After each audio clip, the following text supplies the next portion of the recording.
Halito, good morning. My name is Andrew Jolivet. I come from the Opelousas and Attakapaw people of Southwest Louisiana.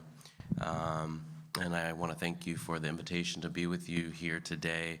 And I would like to also recognize the Tongva people whose land that we stand on here for allowing us to be here in their territory. I guess before I start, I wanted to say why this study, why this title, Indian Blood, Critical Interventions in Mixed Race Identity and HIV. One of the major issues in Native communities, particularly around issues of HIV and other public health disparities, including mental health disparities, is actually the invisibility of Native people. One of the questions I ask students in my classes when they first show up on the first day is, how many of you see African Americans on campus or in the city of San Francisco? And pretty much all of them raise their hand. How many of you see Latinos? They raise their hands, Asian Americans, etc. When I ask them about American Indians, maybe one or two people raise their hand. And I think that there is an expectation for Native people that they exist as they did 400 or 500 years ago. There is a lack of understanding of the degree to which Native people are actually racially mixed. They have the highest rate of interracial marriage of any ethnic group in the United States. People also misunderstand American Indian people's legal status, not to be categorized as simply people of color, but as separate legal groups, right? Nations, sovereign nations. And so the politics of identity cause many issues, and so that's why this study emerged in San Francisco to look at how does mixed race actually play into rates of HIV infection. And I started this project as a collaboration. I'm going to skip through some of these things, but with the Indigenous Wellness Research Institute at the University of Washington in Seattle, where they run a program, the IHEART program, the Indigenous HIV/AIDS Research Training Program. And as I was saying, let me just skip here. Why Indian blood? It really is this play on in Native communities, when people say, oh, do you have Indian blood? And people's, so it's a play on race itself and racial mixing. Do you have Indian blood in you? But also metaphorical sort of in that sense, but also literal in the mixing of blood in terms of intimate contact between groups. So these are some of the reasons, but why did I should back up a little bit and say for myself, in 2002, I was working at a middle school and getting ready to transition into my position at San Francisco State University, and I was approached by one of the grandparents who worked at San Francisco State about a people of color and AIDS class that no one had taught for many years at San Francisco State. And so I decided to teach that class. But part of the reason I had the interest in it, I don't come from a public health background. I'm a sociologist focusing on racial formation issues. But in 2002, when I became ill myself and was hospitalized with pneumonia and diagnosed with AIDS actually at that time, I didn't know what was going on and had no idea. I thought I had walking pneumonia. And when I entered the hospital and found out I had 35 T cells, my viral load was 500,000 copies per milliliter of blood. And so I was very sick at that time. I had lost 25, 30 pounds. And what I realized and what I share with people when I do talks like this, and just wanted to give you a little bit of that context before I get into the sort of meat of the presentation, is that I was focused so much on issues of racial and ethnic inequality that I wasn't looking at the other aspects or issues that impact us. And I think when we look at health, you have to look at it from a holistic approach. And so not paying attention even in my own life to issues, the intersecting aspects of my identity as a gay man of color was really important to me. And so I wanted to actually do something to address these issues. So the organization, so I set out, I ended up teaching this people of color and AIDS class, and a colleague of mine, Rafael Diaz, who wrote a book on Latino gay men and HIV, he came into my class and he did this presentation. It was based on a study done by Linda Valeroy and a group of researchers in 2000. And what they found, it was a study of young men who have sex with men 15 to 22. It was a national study. And they found that basically after African American men, actually mixed race men, had the highest rates of HIV infection. And there was no explanation of why. And so Raphael said, Andrew, you look at mixed race issues, you should study this. And so ever since then, I've been kind of looking at this issue through funding from the iHeart program at the University of Washington. I began to work with an organization in San Francisco, the Native American AIDS Project. And what we did is study focus groups. There are 50 participants, and we did focus groups really kind of looking at not just HIV per se, but what are the stories of their lives, and what was the impact. And so I wanted to focus particularly on mixed race American Indian men, and then listening to the community is so important. As I heard some of the comments before this presentation started, really listening to the voices and needs of the community and not telling them what they need, but letting them tell you. So I wasn't initially looking to study transgender people as well, and that's what the community told me, and so I also worked with transgender folks in this study too. And so the selection criteria for this study basically was folks who self-identified as men who have sex with men, men who self-identified as gay, who had biological parents who were mixed race, and then the age range was basically 20 to 65 years of age. One of the key things that I found, and I think I'm gonna, just to give you a demographic snapshot of the participants, so the average age was 42, which I thought was actually good for this population because it's really difficult to get younger folks involved in the study, so we had a good range of people who participated. 28% of the folks in the study were positive. This was all by self-identification. It wasn't confirmed by testing. 72% were negative, 60% identified as male, 14% as transgender, 14% as two-spirit. I'm not sure, how many people have ever heard the term two-spirit? And I think sometimes there's this misunderstanding of what two-spirit actually means, and a lot of people appropriate that term, particularly also people who are not Native. The term emerges out of the 1990s, actually. I just came from an event just last week celebrating the 40th anniversary of Gay American Indians, the first gay or LGBT Native organization in the country. They had their 40th anniversary last week, and they really fought with anthropologists and researchers who were calling them berdache, hermaphrodites. And so this shift to two-spirit was trying to honor traditional ways in which not every tribe, though, had two spirits, right? Or they had their own terms for themselves in their own language, things like winkte or nadlie. These terms, there are efforts to try to return to that tradition, and that's what I found in this study, actually, and I'll get to that in a minute. But so 14% actually identified as two-spirit, having that balance of male and female energy, and 2% as intersexed. Let's see, in terms of sexual orientation, folks identified 64% as gay or queer, bisexual was 18%, two-spirit 18%. And it was what I found was interesting was the breakdown then of who was HIV positive in those different categories. 36% of the gay and queer participants were positive. 64% had experienced sexual violence. One of the huge issues that we see in our communities, and it's often underdocumented, often underreported.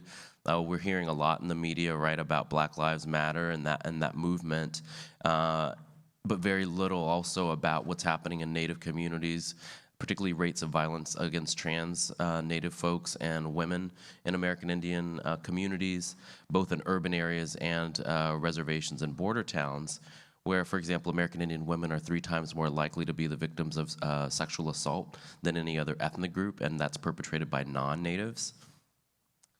And then 63% of the gay and queer identified participants who are HIV positive also experienced the sexual violence. Overall, 56% of the participants experienced sexual violence, but what we see is that I saw this huge gap between rates of HIV infection based on whether or not the person had experienced sexual violence. And then overall, 69% of the participants who were HIV positive had also experienced sexual violence. In terms of bisexual participants, 11% were HIV positive, 44% had experienced sexual violence, and then 100% who identified as bisexual and experienced sexual violence were also HIV positive. And then these are the last 2 figures are the same for the overall participants.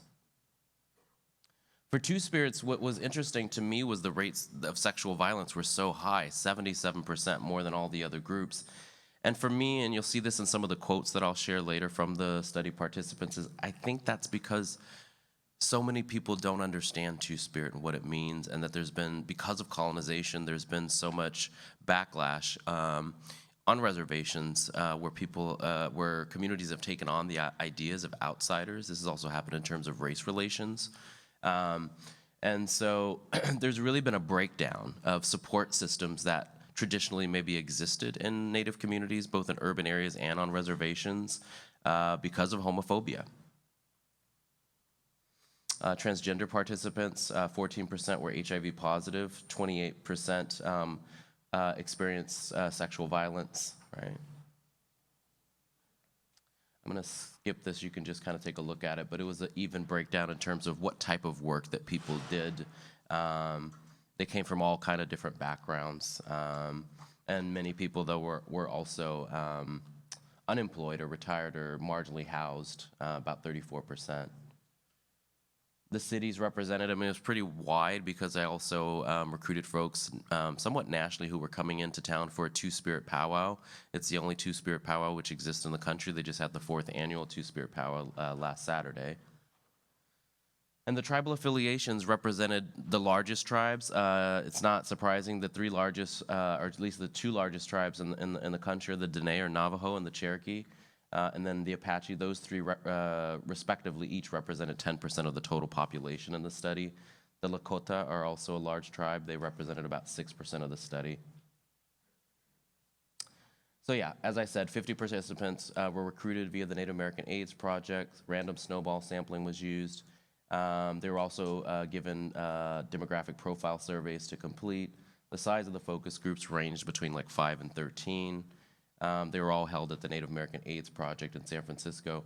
One thing I would note, though, before the next slide is what's interesting, too, is funding. I was hearing you all also talking a lot about funding, and it's interesting that there's so much competition for funding, particularly when we're talking about ethnic-specific healthcare issues. This was actually one of the other issues I was originally interested in. This study actually was going to originally include more organizations because I wanted to look not just at Native mixed-race populations, but as I tried to seek funding for it, people said, this is really complicated. Even just looking at mixed race by itself is so complicated. So I was trying to work with a group, the Black Coalition on AIDS, the Native American AIDS Project, our API Wellness Center, and a program called Hermanos de Luna y Sol. And it just got so complicated. So I decided, because my expertise is in Native American studies, I am Native, and that the Natives also have the highest rates of interracial marriage, and mixed race people, that it would make sense to start here as a model to look at how mixed race might impact other communities as well. And what's interesting here is if I asked in the group here, one of the questions was, have they ever experienced the change in their racial identification over time? Like, how many people in the room would say, oh, I changed my racial identification at some point in my life? What does that do to someone's sense of self if they're constantly changing or being told who they are when it doesn't match how they self-identify? And so that's why people change that identification over time. As you can see, 24% of the participants had changed their racial identification, 28% had changed their gender identification over time. Some of the factors that I was trying to understand, right, some of the questions on the survey were about gender and racial discrimination, but also so what we found was pretty high rates, and I think there's always a little bit of underreporting with this, but 52% of participants experienced racial discrimination during a 6-month period, and then there was a rise to 58% over a 12-month period. In terms of gender, 36% had experienced gender discrimination over a 6-month period, 40% over a 12-month period.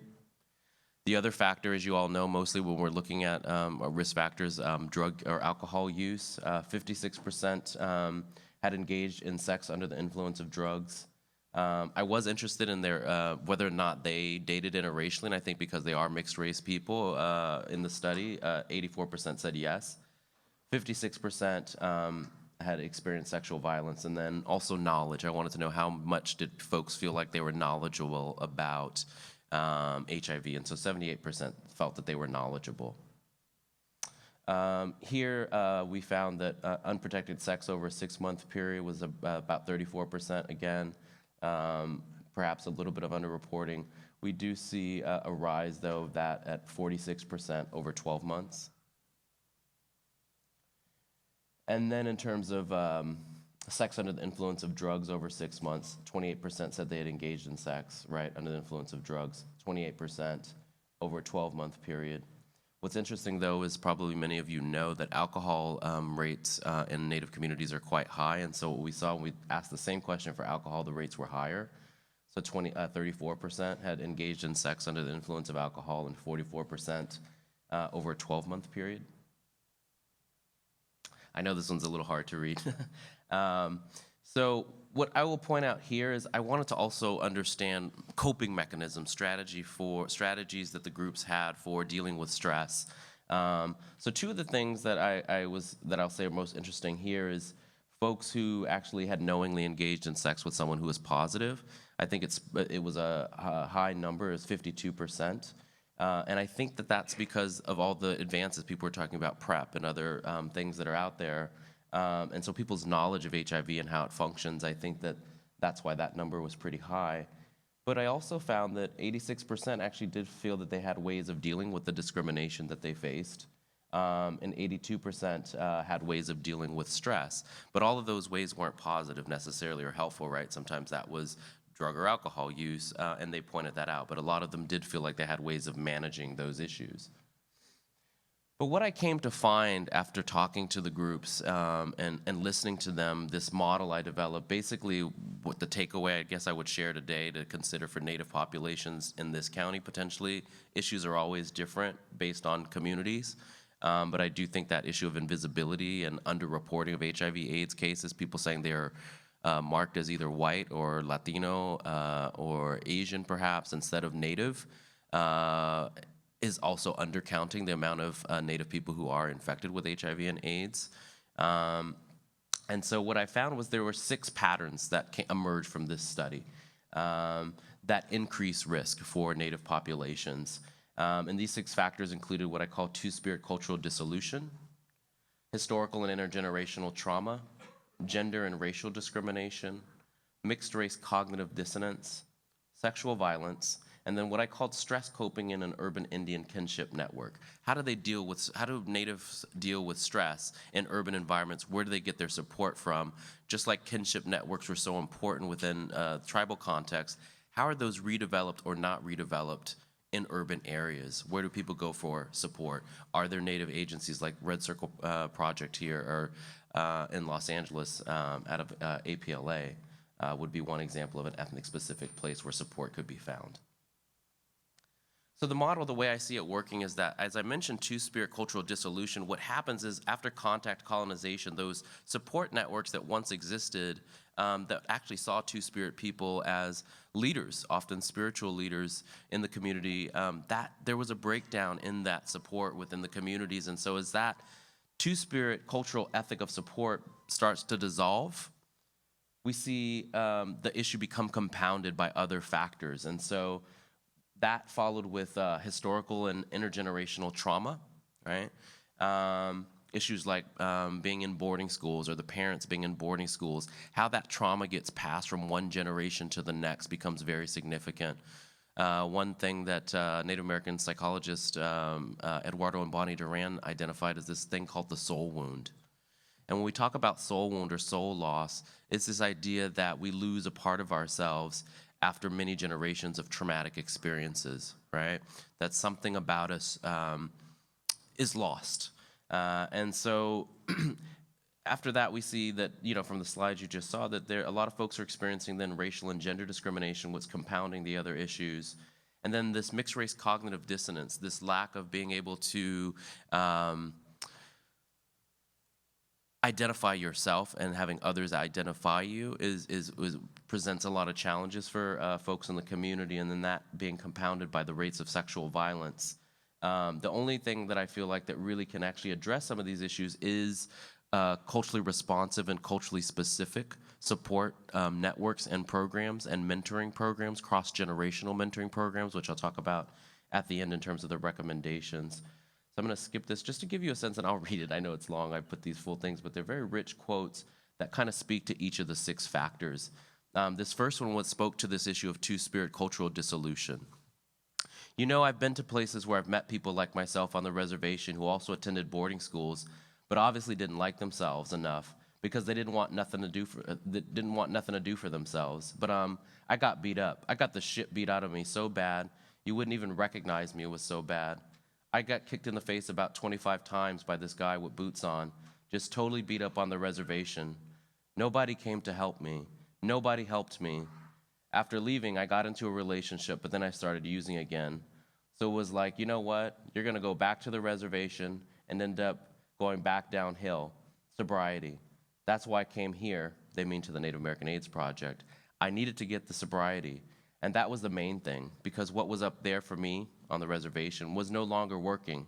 You know, there was like a mile of death up there, really serious death up there. So to me, like when death is always open, all those old people are definitely gone. Those people are definitely gone.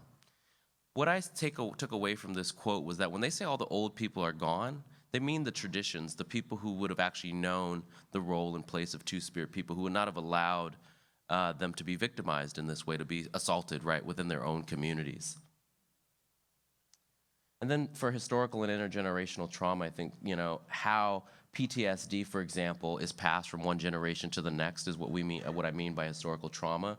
I also call it spirit traumas, or PTIS, post-traumatic invasion syndrome, right? The effects of having every form of your life changed and how that gets passed from generation to generation. This quote kind of speaks to it. I had asked one person how HIV had impacted them, or what were their thoughts, and they said, it scared me. It's taken people I've known. I try to be careful. Sometimes you suspend responsible thought and action, though. And I think that's how historical trauma can impact people, right, is that you want to numb the pain that you've experienced throughout your life. So this quote speaks to it. I grew up by myself, and I'm a lot of ducking and dodging, you know, a lot of it. It was just a constant life, you know. So my family didn't know how to deal with it because my mother was working all of the time. She didn't know what was going on. And I don't know, I was drunk a lot too. You know, I started smoking cigarettes. I learned how to inhale when I was about 5 or 6 years old, and I liked it. I was smoking, and my sister would let me smoke. By the time I was 13, my mother allowed me to smoke cigarettes. She allowed me to smoke weed. She allowed me to do speed. She let me do whatever I wanted as long as I did what I was supposed to do, you know? And so here, I think it's this issue of, it's not a judgment of the parent, it's the sense of what's happened, what historical trauma has happened in the family's life that this kind of thing happens and continues and is perpetuated, and how do we break that cycle? And that's why the stress coping mechanisms were so important, right, is to how do we actually deal with that pain that exists in our communities.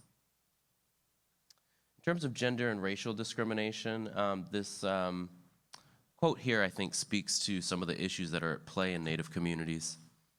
I'm short, I'm fat, and I'm red, and I ain't upset about it. When it comes to dominant culture, I've never related. I mean never. I always look at values. Well, on the contrary, I kind of take an opposing point of view. Is that what they call it? Identity to me is, well, still kind of problematic because of the, quote, gay, queer culture. I was never, quote, out, but I was labeled as being out. So I was the person that other people came to, both male and female.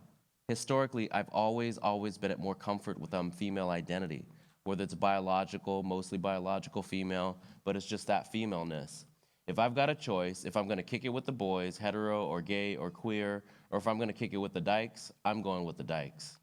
Because I can relate, I understand those dynamics.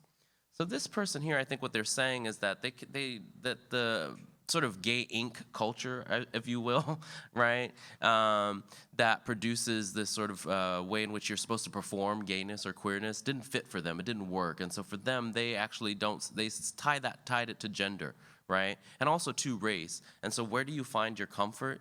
You find it in not necessarily in sex, right, per se, but in relationships. It's about building relationships. And so this quote, I think, really speaks to that.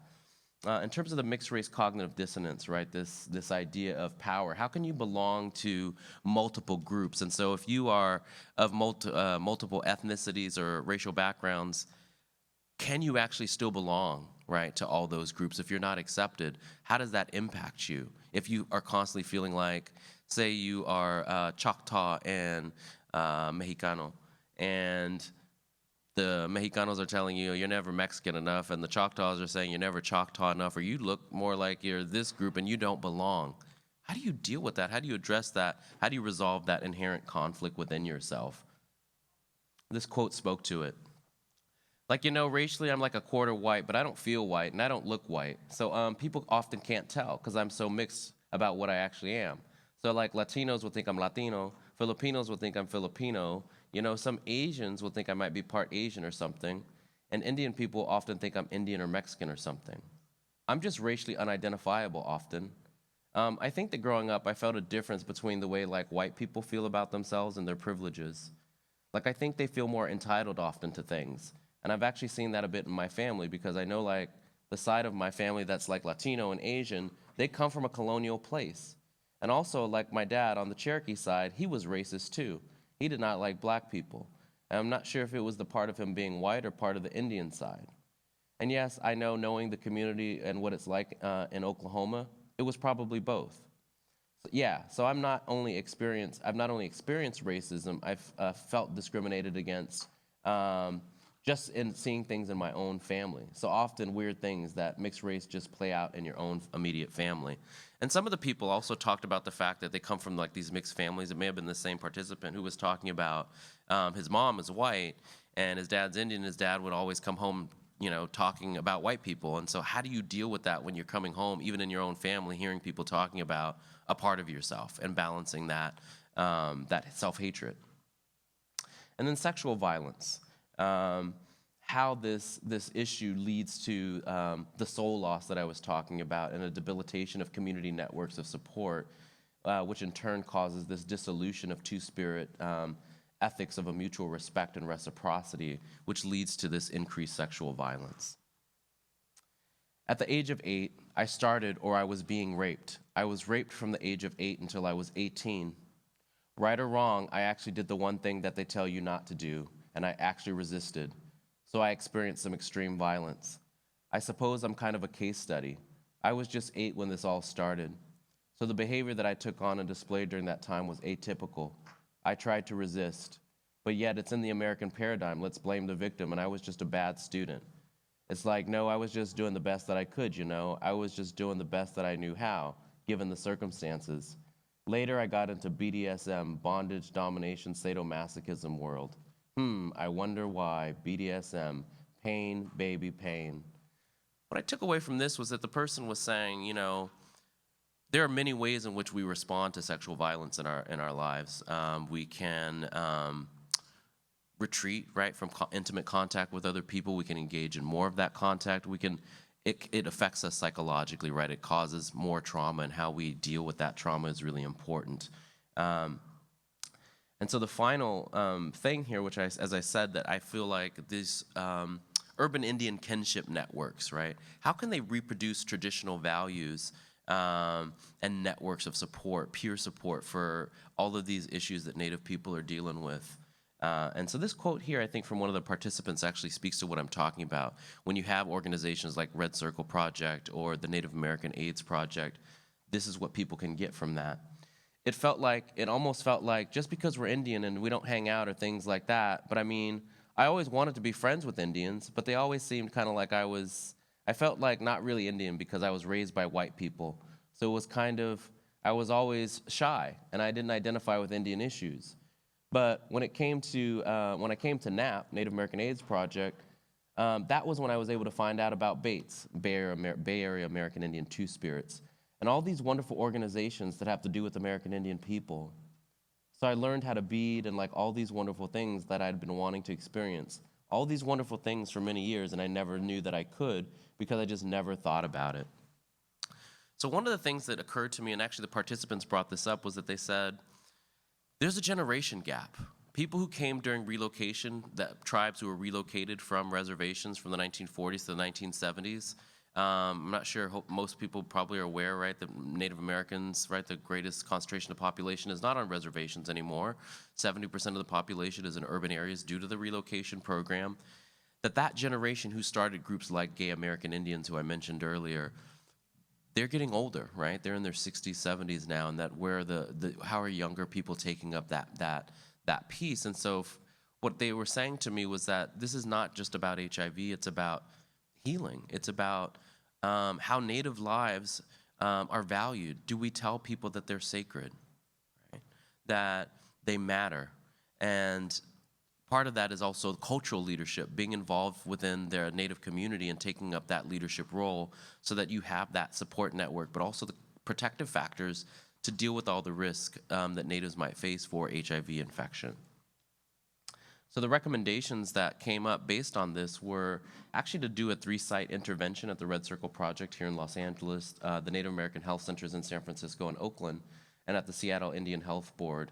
And the idea was, what they were really telling me is that we needed this intergenerational cultural leadership model, right? That how do older generations, right, can they pass down that information, that knowledge to these younger generations, not only to help prevent HIV, but to create leaders within Two-Spirit communities. And so the idea here is to match elders with youth, 25 elders with 25 youth, and then to do some training and focus group sessions to basically discuss cultural retention, right, for Native people, Two-Spirit leadership, and identify key issues related to intergenerational trauma. And we'd first do this with the elder participant group, and then we do it with the youth group as well, and then bring the two groups together basically to have some conversation, match them up with mentors, and do some sort of needs assessment, right, initially to see what are their risk factors before the mentorship program, and then we'd look at it again after 6 months and then 12 months to see if there's been sort of any changes. But one of the things we'd want to do in a second year with this study, this intervention, would to have a cultural summit and a ceremony of return and homecoming. Because one of the things that people told me, because of all that trauma, that Two-Spirit cultural dissolution that I was talking to you about, many people have said we need to have ceremony. We need to actually welcome Two-Spirits back into the community. And it's interesting because this happened just about a month or so ago up in Oakland. A medicine person from Pine Ridge, Richard Moves Camp, actually led a ceremony where the Two-Spirit people and folks who don't identify as Two-Spirit in the Native community came together to basically be welcomed back into their rightful place, to be accepted, but also to say sorry, right? It was an opportunity to have that healing, to have that relationships. One of the things that I found and talk about more extensively, because this project is now turning into a book, but is that one of the key issues is vulnerability. There's this concept I talk about called radical love, and I think it's something that's very key to dealing with this issue. And one of the aspects of radical love is allowing ourselves to be vulnerable and to tell our stories. But most folks are not going to do that with people they don't feel comfortable with. That there can't be full healing until we actually tell our stories, to say what has hurt us and what has impacted us. But often we don't want to talk about those things because it brings those scars back up again. I often show people that, people talk about therapy, and maybe you've seen this before, right? You write the word therapist on a piece of paper, right? And you draw a line after the first E, right? And it tells you that it's an interesting irony, right? Because it says the rapist, if you look at that. And sometimes that's what people feel like when they go back in for that therapy session, is that trauma is happening to them all over again because of the ways in which we approach or engage people, because we have a lack of understanding and knowledge of that experience. What is the first thing people ask me when they say, oh, you teach in Native American studies? What got you interested in that? You don't look Native American, right? Where's my long flowing hair and my beads and feathers, right? That those are stereotypes that exist, right? That people don't know that Native people have red hair and blue eyes and white skin or brown skin. Mostly people come to my class because we're American Indian Studies. They say, oh, is this Native American Studies or South Asian Studies, right? They think they're in a class looking at South Asians. So there are all these stereotypes, or that people, the first thing they say to Native people, right? And to me, when I tell them what I do for a living is, they want to tell me their Indian story, right? Of how they went and went to some event somewhere where they went to a powwow one time, or they want to tell me about their Cherokee great-great-grandmother and how she was a princess, right? Or how they got a Native American name from someone. These are the kinds of things that we hear, right? Or how do I get my DNA done so I can get that free government money? That is what we become reduced to. And so Karina Walters, who was my mentor at University of Washington, one of the things she talks about is these are forms of microaggressions, right? Daily experiences of racism that remind us that they're triggers, right? For more trauma, these reminders of the things that have happened to us. And so that's the idea of this mentorship, right? Is that we're in it together. We have that support, and we can tell our stories. We can heal, and we can laugh, because laughter is really important in Indian communities. But that we also can heal, and that it's okay to share. But that's the thing we also have to understand about Native populations, is that so many people, Vine Deloria, a Lakota scholar, said many years ago, what do Indians want? Leave us alone. Right? And that continues to remain to be true, is that people have tried to intervene on our behalf. It happens in every segment of society. Climate movement.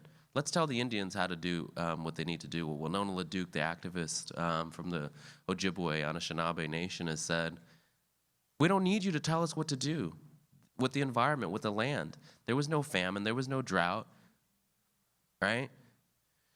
And we see it now in terms of leadership around movements, and not just in Native communities, like the Black Lives Matter that I mentioned earlier. Who do you see come out in mass numbers? You see very few black people actually out there, because those movements become usurped. The power is taken from our communities by outsiders.